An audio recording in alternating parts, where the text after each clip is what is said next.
Okay, hey folks.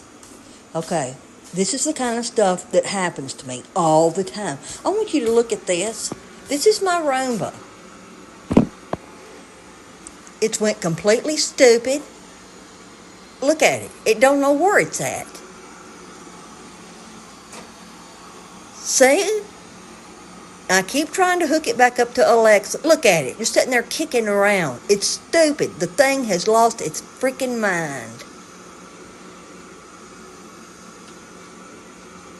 I had an old cheapy Cordy 9L100, and it worked a whole lot better than this high dollar one. What kind is this one?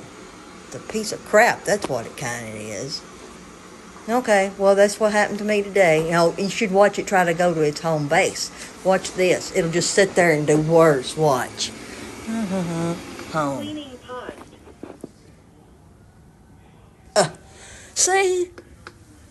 Returning to the base. Oh, it'll really get stupid now.